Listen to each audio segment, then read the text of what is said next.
Senhor, igreja. Amém? Amém.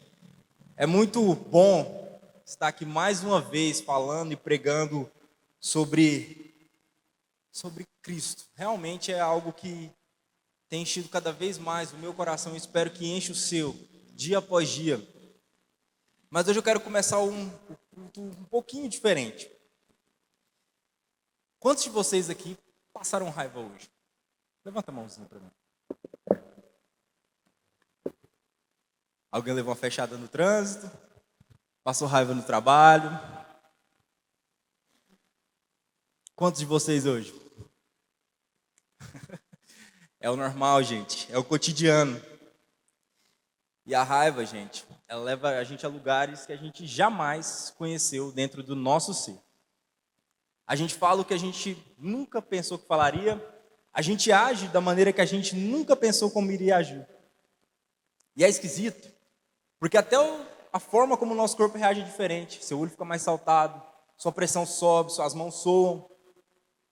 Você fica extremamente nervoso, porque você sente na razão de dizer algo, ou de agir. E só algumas coisas para vocês. Vocês sabiam que Goiânia, tá? Goiânia, nossa cidade, hoje, 53% dos homicídios daqui é por coisa fútil. Alguém te xinga, alguém fecha a outra pessoa no trânsito, alguma outra pessoa fala o que a outra não gosta. 53% dos homicídios hoje em Goiânia é por causa disso. Sabe o trânsito que te irrita? Ficar horas e horas, alguém te fecha, alguém fala alguma coisa. Sabe esse trânsito? É a terceira maior causa de morte no mundo. Sabia disso? Estranho, né? Raiva. Chama-se agir por impulso. É isso que a gente está vivendo hoje, gente. É raiva, é ira o tempo todo. E diante dessa ira, de tudo isso que a gente está vivendo, cada vez mais a gente está se sentindo ansioso. Ansioso com o quê? Nem a gente mesmo sabe. Às vezes a gente está ansioso com o que vai acontecer amanhã, às vezes a gente está ansioso com o que vai acontecer daqui a 10 anos. E nessa brincadeira de estar ansioso, o Brasil hoje é campeão. A gente só é campeão de coisa boa, né? Campeão de ansiedade no mundo. O Brasil hoje é o país com maior nível de transtorno de ansiedade no mundo. Só coisa boa que a gente ganha, gente. E o que isso tem a ver, gente? A pregação não é sobre raiva não, gente, tá? Não precisa vir aqui, não. Hoje é totalmente ao contrário. É sobre o contrário disso. É sobre paciência. Em Provérbios 16:32 diz assim: melhor é o homem paciente do que o guerreiro. Mais vale controlar o seu espírito do que conquistar uma cidade. Já parou para pensar o quanto a palavra de Deus é profunda na hora que fala isso? Gente, é mais difícil você conquistar um país do que você controlar você mesmo. Para pensar. Quando foi a última vez que você passou raiva da maneira absurda? O quão difícil foi para você controlar isso aí?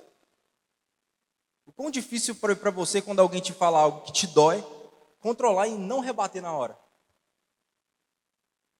Eu não tenho muito essa habilidade, mas tem gente que tem aquela habilidade de falar na ponta da língua. Você fala, ele rebate na hora. É fácil, assim, ó. Tem gente que tem essa habilidade e é em cima, gente. Né? E tem muita gente que fala, não, você não sabe. Você não sabe, você não tem ideia do que o outro me falou.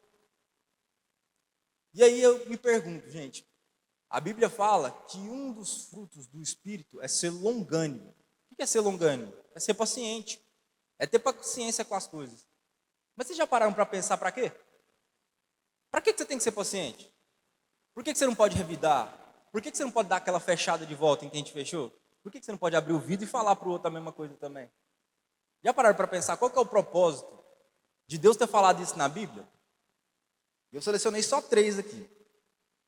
Primeiro deles, o propósito da paciência é valorizar o que foi construído. Segundo, te livrar do mal que você mesmo vai causar. Ou a você ou a outro. Terceiro, moldar o nosso caráter. Então vamos começar pelo primeiro aqui. Valorizar o que já foi construído. O que a gente mais valoriza, gente? De verdade.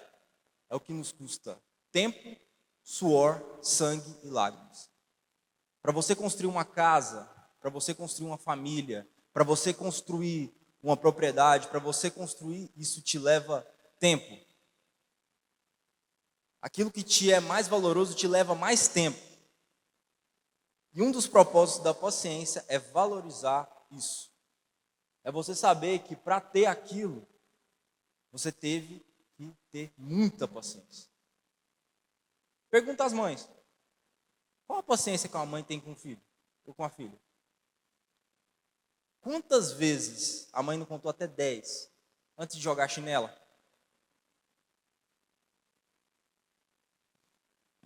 Agora pergunta para uma mãe qual o valor de um filho para ela.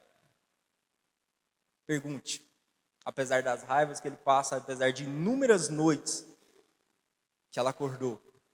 Pergunte para ela. E é estranho porque, assim, lá em Gênesis 1, 2, a gente lê essa palavra inúmeras e inúmeras vezes. No princípio criou Deus os céus e a terra era sem forma e vazia, e havia trevas sobre a face do abismo, e o Espírito de Deus se movia sobre a face das águas. Sabe o que existia, gente? Antes disso aqui, antes de Deus criar todas as coisas, absolutamente nada. Nada. E aí, em 7 dias, Deus vem criando as águas, as árvores, os animais. Depois, por último, vem eu e você. Deus deixou a cereja do bolo para o final. E quando você lê a palavra de Deus, não é só para você passar e largar. Nossa, beleza, Deus criou os céus e a terra, mas e aí? Qual foi o propósito? Um dos propósitos de Deus deixar isso escrito. Foram 7 dias criando coisas. Vocês nunca pararam para pensar que Deus poderia ter criado tudo isso em uma única palavra, em 1 segundo? Já pararam para pensar nisso? Que Gênesis 1 poderia ter um versículo. Deus criou todas as coisas. Ponto final. E por que ele deixa descrevendo tudo que ele vai criando? As águas, os animais, tudo que havia, os mares. É um propósito só. Entender que todas as coisas requerem paciência. Sabe qual é o significado de paciência? Lá na etimologia, significa capacidade de suportar, resistir. O que você tem resistido? O que você tem suportado no dia a dia? E quando Deus vai criando todas as coisas, uma por uma, Ele não está interessado na velocidade. Eu imagino Deus criando todas as coisas e Ele pensando na cor, no cheiro, em cada fruta, em cada animal, em cada lugar. Se você parar para pensar, o nosso planeta, gente, é incrível. Já pararam para pensar a quantidade de coisas que tem, que Deus criou? E enquanto isso, sabe o que acontece conosco? Enquanto Deus leva 7 dias para criar todas as coisas, a gente está aqui, ó, olhando para o relógio. E não é para saber a hora. Sabe para que você olha para o relógio? Para saber qual é a próxima hora que você vai fazer outra coisa. Quanto tempo falta para eu poder fazer uma outra coisa? Não é para olhar a hora mais. Ó, daqui meia hora tem janta lá em casa. Será que vai ter frango? Ou será que deixaram? A gente não olha mais para o relógio para saber a hora, gente. A gente vai vivendo atrás de um objetivo. Eu não sei se vocês já viram quando o cachorro corre atrás do próprio rabo. Ele vai andando, correndo atrás do próprio rabo. Quando ele pega o próprio rabo, ele para. O ser humano é do mesmo jeito. Ele corre atrás de um objetivo.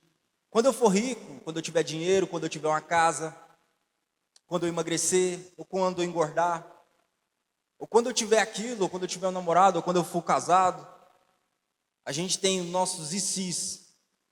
E quando você chega lá, a gente faz igualzinho o cachorro. E agora? Sabe por quê?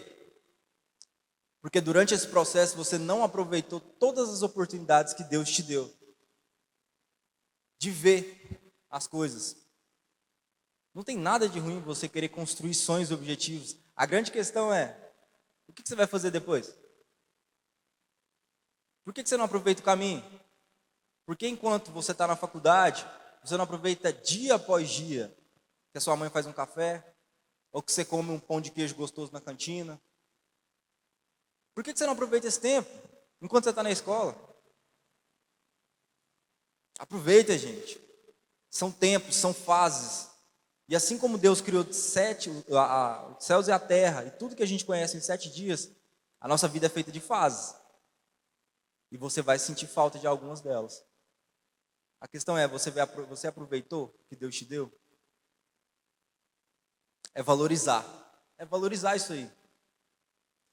Segundo subponto disso aqui, é te livrar do mal.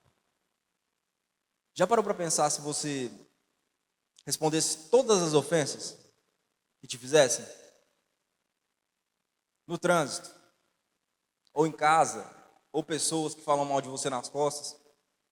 Já imaginou quanta confusão você arrumaria? Agora para pensar nisso no mundo. E você começa a entender o porquê tanta gente morre no trânsito, o porquê tanta gente está ansioso, o porquê tanta gente se mata dia após dia. Sabe por quê? Bobeira.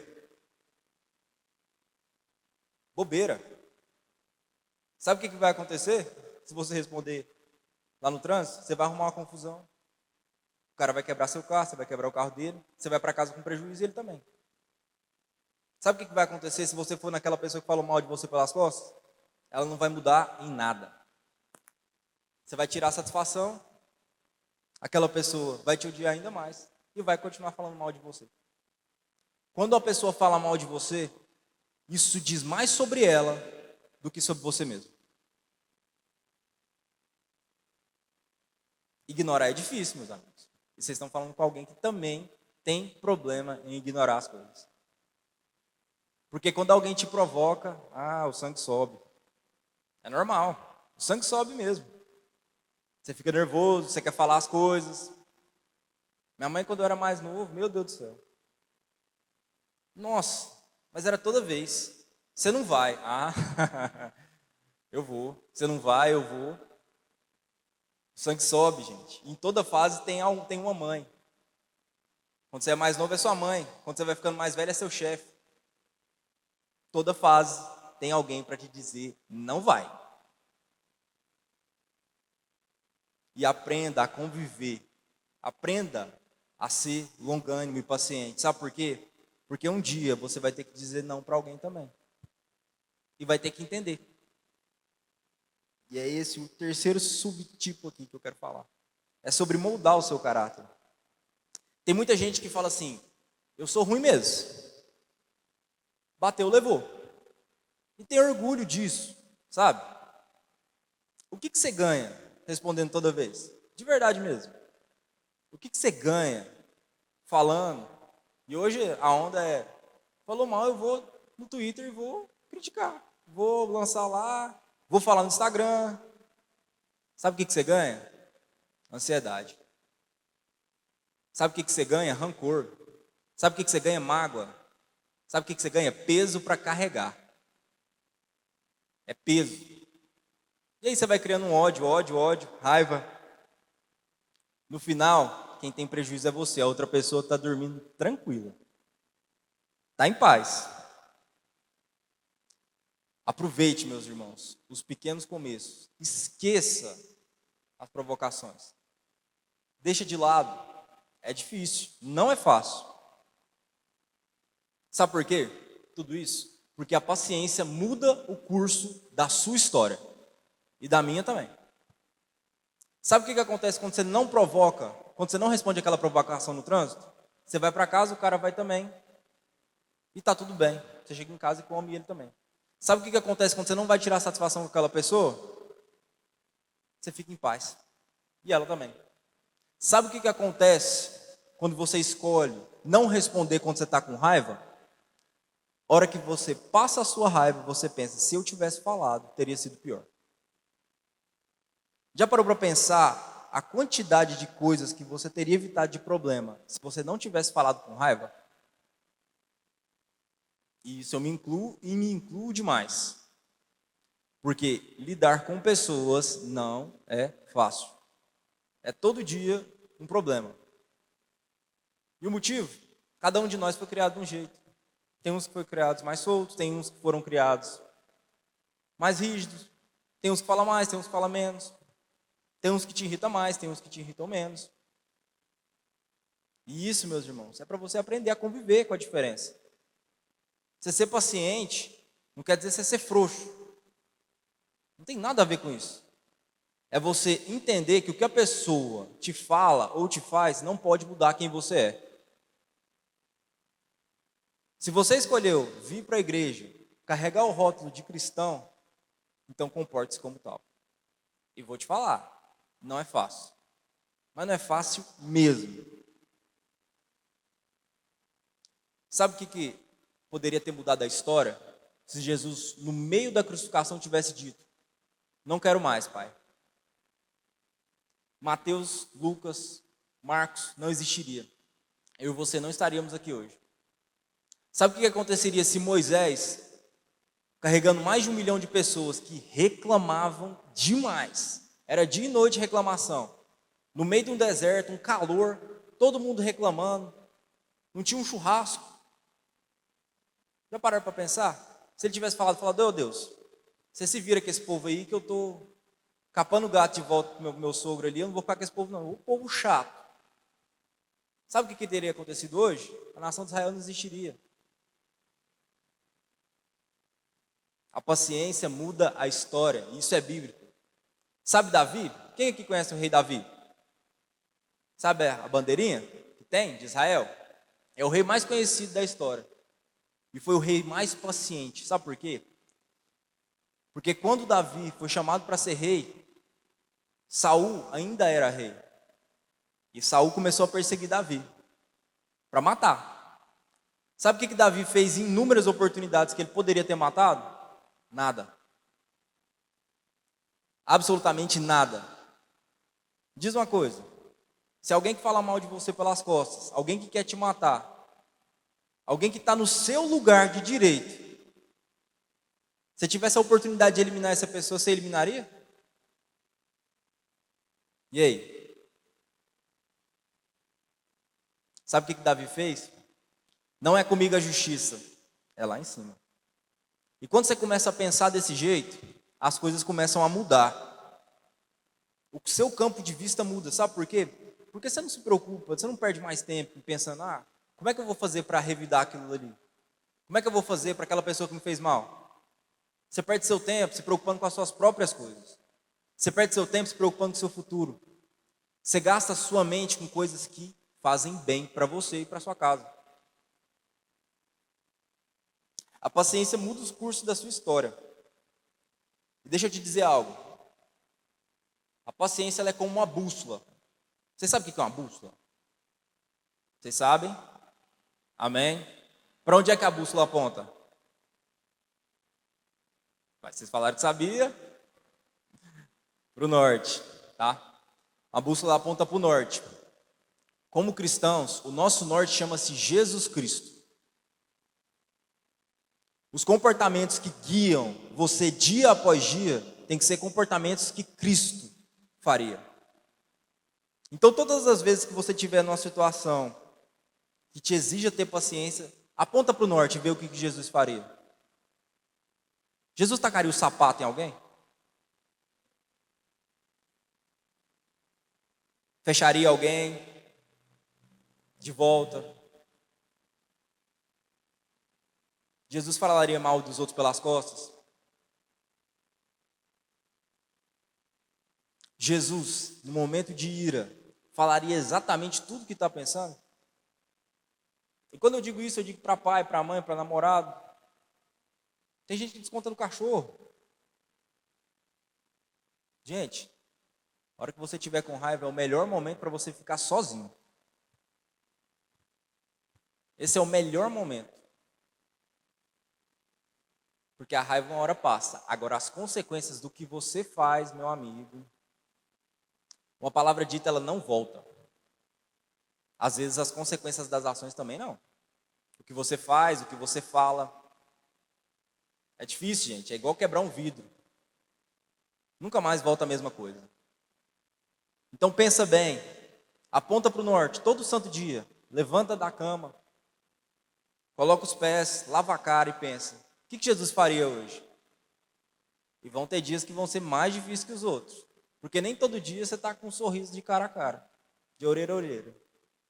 Na maioria das vezes, por exemplo, eu sou uma pessoa que acorda e até às 10 da manhã eu não falo uma palavra.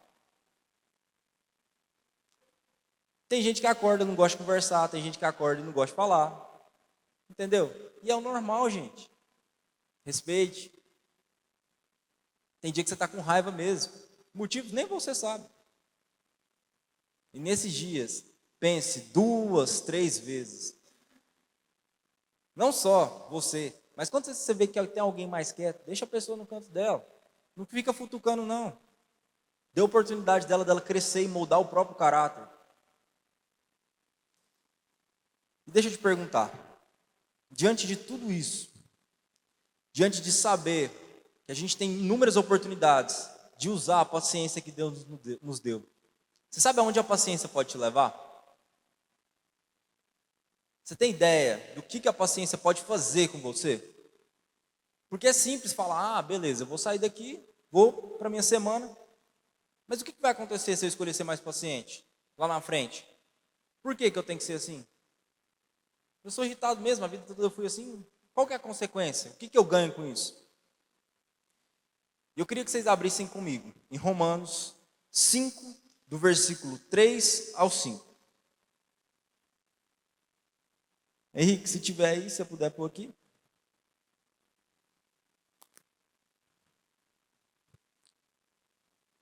Porque é muito fácil vir aqui no púlpito e falar um monte de coisas. Mas eu quero que você entenda o que a Bíblia nos fala e quais são os exemplos que ela nos mostra. Vamos lá. Romanos 5, do versículo 3 ao 5, diz assim: e não somente isso, mas também nos gloriamos nas tribulações, sabendo que a tribulação produz paciência, e a paciência, experiência, e a experiência, esperança. E a esperança não traz confusão, porquanto o amor de Deus está derramado em nossos corações pelo Espírito Santo que nos foi dado. Sabe para onde a esperança vai te levar? Para o lugar aonde Deus te colocou para ir. Para o lugar aonde Deus selecionou para você ir. É esse o lugar que a esperança e a paciência vão te levar. E onde é que está escrito isso? Se você abriu a Bíblia, Gênesis, Números, Levítico, Deuteronômio, sabe o que tem história lá? Tem a história de um povo, chama Israel. Eles passaram 40 anos peregrinando, com um líder, chamava Moisés, com a terra prometida. E Deus disse que entregaria uma terra para esse povo. Qual que é a sua terra? É a faculdade? É um carro? O que é? É a sua família? É um casamento? Qual que é o seu propósito? O que é aquilo que Deus te mandou? E que você tem no seu coração? Sabe quanto tempo esse povo levou? 40 anos. Quer dizer que você vai levar 40 anos para casar? Não. Mas quer dizer o seguinte, quer dizer que Deus tem um tempo. Não é da noite para o dia que você constrói as coisas. Sabe o que aconteceu com o povo que ficou murmurando? Morreu todo mundo no deserto. E é exatamente isso que eu quero que você entenda. Quanto mais você gasta sua energia com raiva, menos você vai ter energia para cumprir aquilo que você quer. Se você avançar mais um pouquinho na Bíblia, vai ter o primeiro rei de Israel, chamava-se Saul. Ele era alto, ele era bonito, ele foi escolhido pelo próprio Deus para reinar e governar sobre a nação. Escolhida de Deus. Sabe o que ele fez? Ele foi impaciente. Ele desobedeceu uma ordem de Deus, através do profeta. Sabe o que aconteceu com ele? Ele perdeu o reino, a casa, a própria vida e os filhos. Pesado, né? Às vezes as consequências são altas demais para serem pagas. E é 1 segundo de besteira, gente. 1 segundo. Saul poderia ter sido hoje o rei mais lembrado da história de Israel. Ao invés de a gente conhecer o rei Davi, a gente conheceria o rei Saul. E por um momento de impaciência, um momento de besteira, Saul foi retirado. Com essa história de Jó, a gente tem até a expressão, né? Paciência de Jó. Pois é. Ele perdeu tudo. Casa, família, dignidade, amigos, tudo. Sabe o que Deus fez em Jó 42? Abre lá depois para você ver. Restaurou tudo em dobro. Deus deu tudo em dobro. Sabe por quê? Porque diante de tudo, diante dele sentado num monte de telhas, num monte de sujeira, a mulher dele vira para ele e fala assim: por que você não amaldiçoa esse Deus aí e morre? Sabe o que ele vira para ela e diz? Você não sabe o que você está falando. Foi Deus que me deu tudo. Se ele quiser me levar e me deixar assim, a opção é dele. Deus honrou a paciência de um homem. Deus honrou a capacidade de aguentar as coisas de um homem só. E me diz uma coisa: se tudo aquilo que você quer e que você sonha, se Deus pegasse para você e te entregasse hoje. Tem muita gente que sonha com dinheiro, beleza, você vai lá e ganha na Mega Sena. Massa. Você vai lá e constrói. Será que você teria a capacidade e a maturidade para poder administrar isso tudo? Hoje. Estou falando de hoje. O que você pediu para Deus, você tem maturidade para poder aguentar hoje? Ou será que você não precisa de mais um processo? De mais um tempo aí para poder aprender de Deus? Moisés foram 40 anos com aquele povo. Davi, incontáveis. Sabe por quê? Porque enquanto Deus molda o nosso caráter, Ele nos prepara para receber aquilo que Ele mesmo tem para nós. Para que quando chegar lá, você não se sinta o rei da coisa. Para que você não ache que foi você que se colocou lá. Porque a soberba, gente, mora dentro do coração de cada um de nós aqui. E são os processos da vida que nos tornam mais humildes. Para seja lá o que for que você quiser. É você passar uma raiva, é você saber que você não pode tudo. É você ouvir um não. São esses processos os quais Deus nos coloca dia após dia para viver. Então, quando você passar por esses momentos, repense bem. Repense. A paciência, ela não é um dom, ela é algo construído. Então, tome até cuidado quando você ora por isso. Porque as situações que vão vir vão ser difíceis mesmo de aguentar, gente. Não é fácil. É dia após dia. Mas pode ter certeza que cada vez mais que você escolhe ignorar uma palavra dura, que você escolhe seguir em frente diante de coisas que te feriram, é mais um pedaço da sua jornada próximo àquilo que Deus tem para você. E tem mais coisas aqui. Quando Cristo estava no madeiro pendurado, depois de ter sido cuspido, chicoteado, humilhado, sabe o que ele sussurrou? Perdoai-os, Pai, eles não sabem o que fazem. Quantos de nós, aqui, passando por isso, teria essa capacidade? Nós seguimos um Deus que fez isso por mim e por você.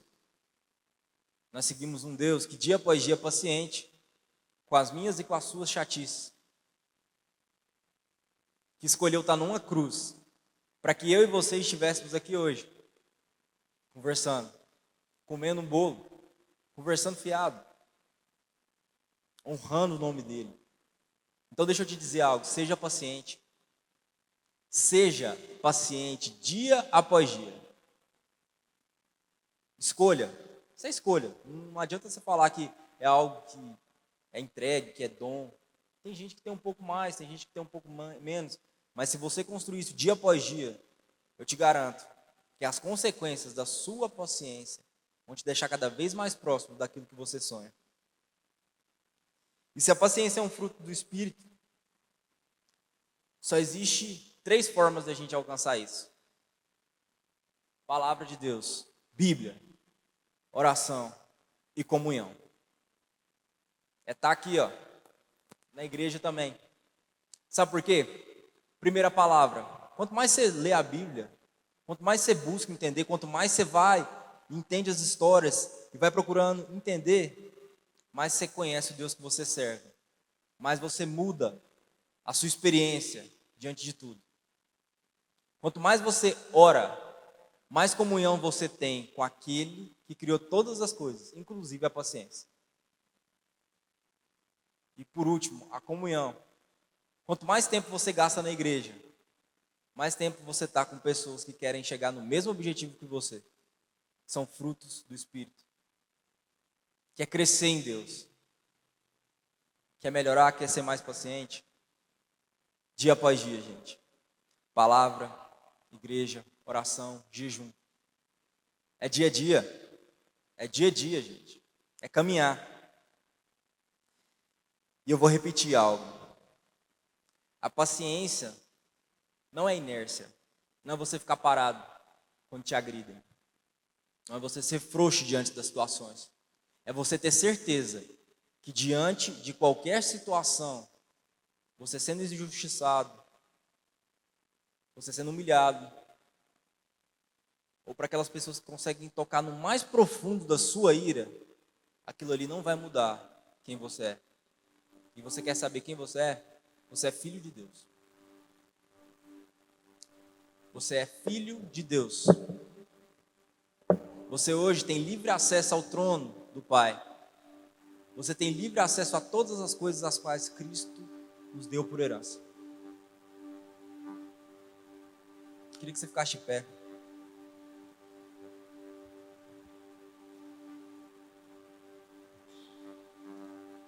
Fechasse os olhos e começasse a conversar com seu pai agora. E orasse não só por paciência, mas começasse a pensar nas coisas as quais você tem entregado a Deus. Seja quais forem.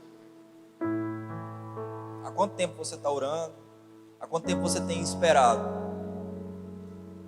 Comece a pensar agora. O que falta? Será que falta um pouco mais de paciência, um pouco mais de maturidade? Comece a orar e perguntar a Deus. Comece a orar, ter comunhão com o seu Pai. Peça a Deus para que Ele derrame sobre a sua vida frutos do Espírito. Amor, paciência, paz, boas conversas. Clame ao Senhor nessa noite, para que Ele abra o seu coração para uma experiência nova diante da presença dEle. Uma experiência nova, diferente de tudo aquilo que você viveu até aqui. Para que Ele possa te fazer ver no dia a dia quão presente Ele é. Pai, nós te entregamos, Pai, esse culto, Pai. Pedimos ao Senhor, Pai, que o Senhor esteja conosco, Pai. Peço ao Senhor, Pai, que cada coração aqui, Pai, seja abraçado. E que realmente, Pai, o Senhor nos ensine dia após dia, Pai, a termos paciência, Pai. A esperarmos, Pai, o tempo de cada coisa, Pai. A esperarmos as estações certas para colhermos os frutos, Pai. A nos calarmos quando é preciso. A falarmos na hora certa. A ignorarmos, Pai, situações que nos trazem ódio. A deixar de lado, Pai, a mágoa e o rancor, Pai. Nós clamamos, Pai, por esse tempo, por essa experiência diferente na Tua presença, Pai. Nós pedimos, Pai, que toda a natureza humana nossa, Pai, vai sendo retirada, Pai. Nós pedimos, Pai, molda o nosso caráter conforme a Tua vontade, Pai. Nós clamamos nessa noite, Pai, profundamente, Pai. E pedimos, Pai, que durante essa semana, Pai, o Senhor nos ajude. O Senhor nos ajude a apontar a nossa bússola a Cristo. Te entregamos as nossas vidas, Pai. Em nome de Jesus. Cada vez que a minha fé é provada, Tu me dás a chance de crescer um pouco mais. As montanhas e